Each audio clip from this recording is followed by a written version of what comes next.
My Bible is open to the Gospel of John, chapter 19. As you know, we are spending just a few moments reflecting on the seven sayings of the cross.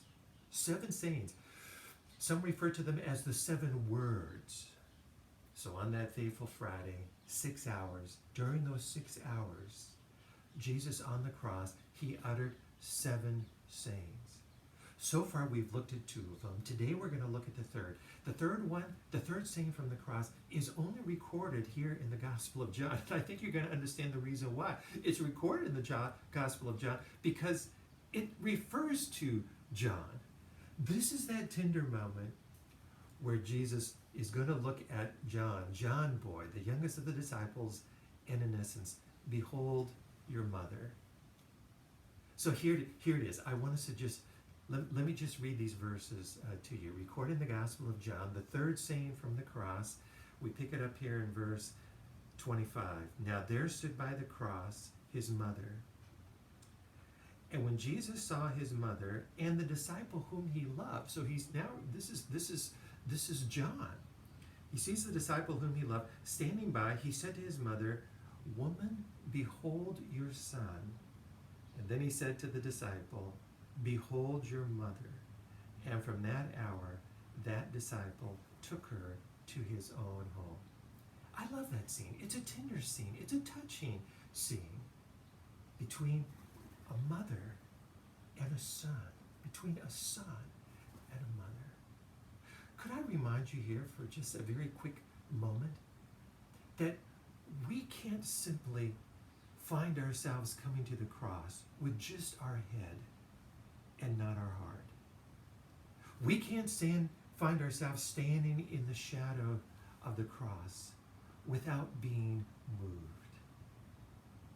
In fact, every scene from Calvary tugs at our hearts. There's no question about that, every single scene. But for me, this scene, I tell you what, it just does something in here for me. A mother's love, that's why Mary is there. A Savior's love, that's why Jesus is there.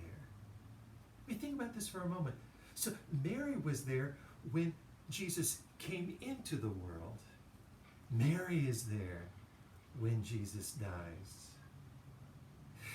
You know, when Mary is standing there with eyes blurred because of the tears that are just streaming from her eyes, I wonder if there's a little pensive moment when she reflects back to when Jesus was born as just a tiny little baby, and I wonder if she recalls the words of the prophet Simeon when they bring the little baby Jesus into the temple, and Simeon peers into the eyes of this young new mother, and then these striking words when he looks into the eyes and face of Mary, and he said, "A sword will pierce your soul too."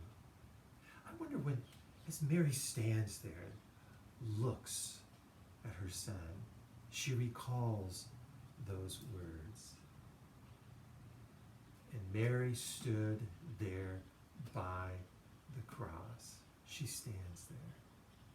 I mean, certainly she must have just been, just these memories must have just been swirling around in her mind. As she looks at her son on the cross, I wonder if her mind goes back to that crude little stable in Bethlehem, that first little cry.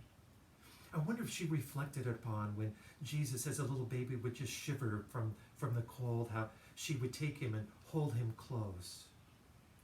Or she would sing the little lullabies for him to go to sleep. Or she would kiss those fat little cheeks before his eyes closed and he drifted off to sleep.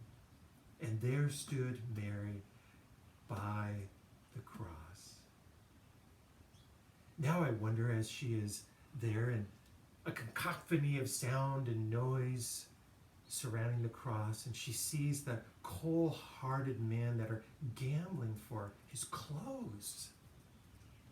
And she feels so helpless because she looks up and there's her son naked and she can't clothe him. She hears her son just cry out, "I'm thirsty." She can't give him a drink. She can see the agony and pain on his forehead. She can't give him a kiss. And she can see that he is in immense pain, and she can't sing him a lullaby. And there stood his mother by the cross. His friends have deserted him. The priests are jeering, and the crowd is mocking.